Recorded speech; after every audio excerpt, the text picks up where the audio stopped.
Hi ಸ್ನೇಹಿತರೆ, ಮುತ್ತಮ್ಮ ಕನ್ನಡ ಚಾನಲ್ಗೆ ಎಲ್ಲರಿಗೂ ಸ್ವಾಗತ. ಇವತ್ತು ನಾನು ತೋರಿಸ್ಕೊಡೋ ರೆಸಿಪಿಗೂ ಮುಂಚೆನೇ ನನ್ನ ಚಾನಲ್ ಒಂದು ಲೈಕ್ ಕೊಡಿ, ಪಕ್ಕದಲ್ಲಿಂತ ಬೆಲ್ ಬಟನ್ ಪ್ರೆಸ್ ಮಾಡಿ, ಎಲ್ಲರಿಗೂ ಶೇರ್ ಮಾಡಿ.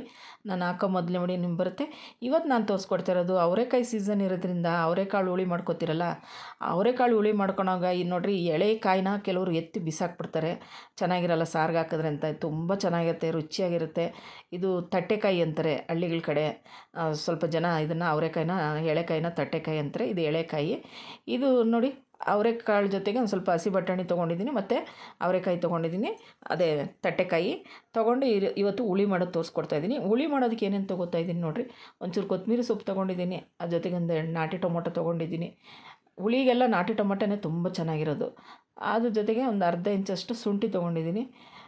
ಶುಂಠಿ ಮತ್ತು ಒಂದು ಅರ್ಧ ನಿಂಬೆಹಣ್ಣು ಗಾತ್ರ ಹುಣಸೆಹಣ್ಣು ತೊಗೊಂಡಿದ್ದೀನಿ. ಒಂದು ದಪ್ಪ ಈರುಳ್ಳಿ ಕಟ್ ಮಾಡಿ ಇಟ್ಕೊಂಡಿದ್ದೀನಿ.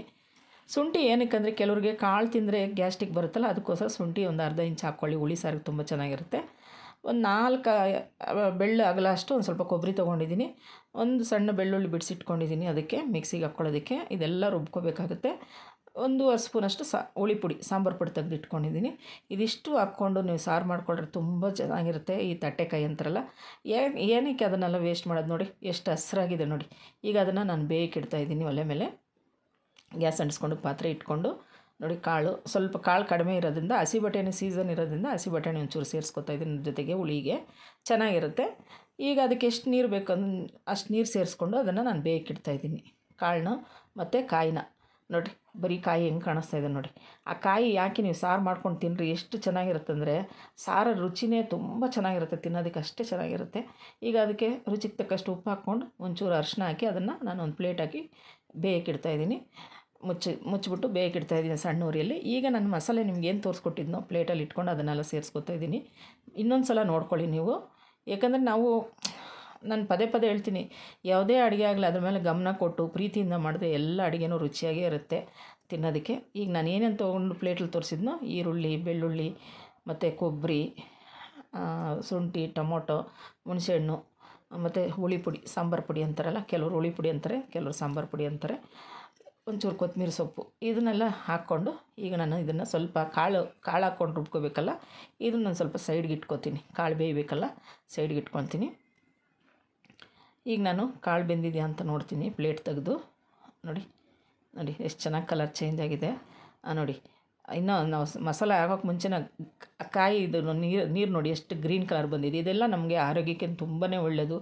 ಆ ಕಾಯಲ್ಲಿರೋದೆಲ್ಲ ಇಳಿದಿದೆ ನೋಡಿ, ಎಲ್ಲ ಗ್ರೀನ್ ಕಲರ್ ಬಂದಿದೆ, ಎಷ್ಟು ಚೆನ್ನಾಗಿ ಕಾಣಿಸ್ತಾ ಇದೆ. ಈಗ ಅದರಲ್ಲಿ ಬೆಂದ ಮೇಲೆ ನಾನು ಸ್ವಲ್ಪ ಕಾಯಿನೂ ಸೇರಿಸ್ಕೊತಾ ಇದ್ದೀನಿ. ಅದೇ ಅವರೆಕಾಯಿ ಎಳೆಕಾಯಿ ಹಾಕ್ಕೊಂಡಿದ್ದೀರಲ್ಲ, ತಟ್ಟೆಕಾಯಿ ಅಂತಾರೆ ಅದನ್ನು ಒಂದು ಸ್ವಲ್ಪ ಒಂದು 4-5 ಸ್ಪೂನಷ್ಟು ಕಾಳು ಮತ್ತು ಕಾಯಿ ಇಷ್ಟನ್ನು ನಾನು ಸೇರಿಸ್ಕೊತಾ ಇದ್ದೀನಿ ಇದಕ್ಕೆ. ಮಿಕ್ಸಿಗೆ ಮಸಾಲೆ ಹಾಕ್ಕೊಂಡಿದ್ನಲ್ಲ, ಆ ಮಿಕ್ಸಿಗೆ ಇದು ಬೆಂದಿರೋದನ್ನು ಸೇರಿಸ್ಕೊಂಡು ಅದಕ್ಕೆ ಎಷ್ಟು ಬೇಕು ಅಷ್ಟು ನೀರು ಸೇರಿಸ್ಕೊಂಡು ಇದನ್ನು ಸ್ವಲ್ಪ ನಾವು ನುಣ್ಣಗೆ ರುಬ್ಕೋಬೇಕು ನೋಡಿ. ಈ ಹದದಲ್ಲಿ ರುಬ್ಕೋಬೇಕಾಗತ್ತೆ. ಎಲ್ಲ ಒಟ್ಟಿಗೆ ಹಾಕ್ಬಿಟ್ಟಿದ್ದೀನಿ. ಹುಣಸೆಹಣ್ಣು ಎಲ್ಲ, ಟೊಮೊಟೊ ಎಲ್ಲ ಹಸಿದೆ, ಬೇಗನೆ ಆಗುತ್ತೆ. ಇದು ಬೇಗ ಆಗುತ್ತೆ, ಅನ್ನಕ್ಕೂ ಚೆನ್ನಾಗಿರುತ್ತೆ, ಮುದ್ದೆಗೂ ಚೆನ್ನಾಗಿರುತ್ತೆ, ತುಂಬ ಚೆನ್ನಾಗಿರುತ್ತೆ, ಅನ್ನಕ್ಕಂತೂ ತುಂಬ ಚೆನ್ನಾಗಿರುತ್ತೆ. ಈಗ ನಾನು ಕಾಳು ಬೆಂದಿದೆ, ಕಾಯಿನೂ ಬೆಂದಿದೆ, ಅವರೆಕಾಯಿ ಎಳೆಕಾಯಿ. ಈಗ ಮಸಾಲೆ ಹಾಕಿ ಅದನ್ನ ಚೆನ್ನಾಗಿ ತಿರುಗ್ಕೋತಾ ಇದ್ದೀನಿ. ತಿರ್ಕೊಂಡು ಒಂದು ಸಲ ರುಚಿ ಉಪ್ಪು ಕರೆಕ್ಟಾಗಿದೆಯಾ ಅಂತ ನೋಡ್ಕೋಬೇಕು. ನೋಡಿಕೊಂಡು ಉಪ್ಪೇನನ್ನು ಕಡಿಮೆ ಇದ್ದರೆ ಸೇರಿಸ್ಕೊಳ್ಳಿ.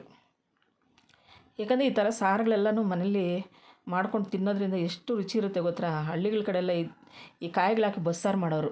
ಈ ತಟ್ಟೆಕಾಯಿ ಅಂತಾರಲ್ಲ, ಎಳೆ ಅವರೆಕಾಯಿ ತಂದುಬಿಟ್ಟು ಆವಾಗ ಸೀಸನ್ ಸ್ಟಾರ್ಟ್ ಆದಾಗಲೇ ಹೊಲಗಳಿಗೆ ಹೋಗ್ಬಿಟ್ಟು ತಂದುಬಿಟ್ಟು ಮಾಡಿಕೊಂಡು ಬಸ್ಸಾರು ಮಾಡಿ ತಿಂದರೆ ಹುಚ್ಚೆಳ್ಳು ಹಾಕಿ ತುಂಬ ಚೆನ್ನಾಗಿರೋದು. ಹುಚ್ಚೆಳ್ಳು ಪುಡಿ ಹಾಕ್ಬಿಟ್ಟು ಕುಟ್ಬಿಟ್ಟು ಹಾಕಿ ಮಾಡಿದ್ರೆ ಎಷ್ಟು ಚೆನ್ನಾಗಿರೋದು ಗೊತ್ತಾ. ಸಾರಂತೂ ಸೂಪರಾಗಿದೆ. ಇನ್ನು ಇದು ಚೆನ್ನಾಗಿ ಕುದಿಸ್ಬಿಟ್ಟು ಇದು ನಾವು ಒಗ್ಗರಣೆ ಹಾಕ್ಕೋಬೇಕು. ಒಗ್ಗರಣೆಗೆ ನಾನು ಸಣ್ಣದೊಂದು ಬಾಣಲಿ ಇಟ್ಕೊಂಡು ಗ್ಯಾಸ್ ಅಂಟಿಸ್ಕೊಂಡು ಸಣ್ಣ ಉರಿಯಲ್ಲೇ ಒಂಚೂರು ಎಣ್ಣೆ ಸ್ವಲ್ಪ ಜಾಸ್ತಿ ಸೇರಿಸ್ಬೇಕು. ಒಂದು 5-6 ಸ್ಪೂನಷ್ಟು ಎಣ್ಣೆ ಸೇರಿಸಿದ್ದೀನಿ. ಸ್ವಲ್ಪ ಒಗ್ಗರಣೆಗೆ ಸಾಸಿವೆ, ಒಂದು 1/4 ಸ್ಪೂನಷ್ಟು ಜೀರಿಗೆ, ಒಂದು ಸಣ್ಣ ಈರುಳ್ಳಿ, ಒಂದು ಫ್ರೆಶ್ ಆಗಿರೋ ಕರಿಬೇವಿನ ಸೊಪ್ಪು ಒಂದು 2 ರೆಕ್ಕೆ ನೋಡಿ. ಅಂದರೆ ಆದಷ್ಟು ನಾವು ಏನೇ ಮಾಡಿದ್ರೂ ಫ್ರೆಶ್ ಆಗಿರೋದೇ ತೊಗೊಂಬಂದು ಮಾಡಿಕೊಂಡ್ರೆ ನಮ್ಮ ಆರೋಗ್ಯಕ್ಕೆ ತುಂಬಾ ಒಳ್ಳೆಯದು. ಎಲ್ಲ ಒಗ್ಗರಣೆಗೆ ಹಾಕ್ಕೊಂಡು ಚೆನ್ನಾಗಿ ಸ್ವಲ್ಪ ಕಲರ್ ಚೇಂಜ್ ಆಗಬೇಕು ನೋಡಿ. ಆಯ್ತು, ಈಗ ನಾನು ಪಾತ್ರೆ ಕೆಳಗಡೆ ಇಳಿಸಿಟ್ಕೊಂಡಿದ್ದೆ. ಈಗ ಒಗ್ಗರಣೆ ಅದಕ್ಕೆ ಸೇರಿಸ್ಕೊತಾ ಇದ್ದೀನಿ. ಸೂಪರಾಗಿ ಬಂದಿದೆ ಸಾರು. ಅನ್ನಕ್ಕಂತೂ ಬಿಸಿ ಅನ್ನಕ್ಕೆ ತುಪ್ಪ ಹಾಕ್ಕೊಂಡು ತಿಂದರೆ ತುಂಬ ಚೆನ್ನಾಗಿರುತ್ತೆ. ಮಕ್ಕಳೆಲ್ಲ ತುಂಬ ಇಷ್ಟಪಟ್ಟು ತಿಂತಾರೆ. ಆಗ ಕಾಯಿನೂ ವೇಸ್ಟ್ ಮಾಡಬಾರ್ದು ಅಂತ ಅಷ್ಟೇ. ಯಾಕಂದ್ರೆ ನಾವು ದುಡ್ಡು ಕೊಟ್ಟು ತಂದಿರೋದನ್ನು ಎಳೆ ಕಾಯಲ್ಲಿ ಕೆಲವರೆಲ್ಲ ಎತ್ತಿ ಹೊರಗಡೆ ಬಿಸಾಕ್ಬಿಡ್ತಾರೆ. ಅದರಲ್ಲಿರೋ ರುಚಿ ಅವ್ರಿಗೆ ಗೊತ್ತಿರಲ್ಲ ಕೆಲವರಿಗೆ. ಅದಕ್ಕೆ ನಾನು ಈ ವಿಡಿಯೋ ಮಾಡಿ ಹಾಕ್ತಾಯಿದ್ದೀನಿ. ಈ ವಿಡಿಯೋ ನೋಡಿ ನೀವು ಒಂದು ಸಲ ಮನೇಲಿ ರೀತಿ ಕಾಯೆಲ್ಲ ವೇಸ್ಟ್ ಮಾಡ್ದಿರ ಸಾರು ಮಾಡ್ಕೊಂಡು ತಿಂದು ರುಚಿ ನೋಡಿ ನಾನು ಕಮೆಂಟ್ ಮಾಡಿ. ತುಂಬ ಚೆನ್ನಾಗಿ ಬಂದಿದೆ ನೋಡಿ. ಇಷ್ಟು ತೆಳ್ಳಗೆ ಮಾಡ್ಕೋಬೇಕು ಸಾರು. ಸ್ವಲ್ಪ ತೆಳ್ಳಗೆ ಇರಬೇಕು, ಚೆನ್ನಾಗಿರುತ್ತೆ. ತುಂಬ ಗಟ್ಟಿ ಮಾಡ್ಕೊಳಕ್ಕೆ ಹೋಗ್ಬಾರ್ದು ನೋಡಿ ಫ್ರೆಂಡ್. Thank you friend.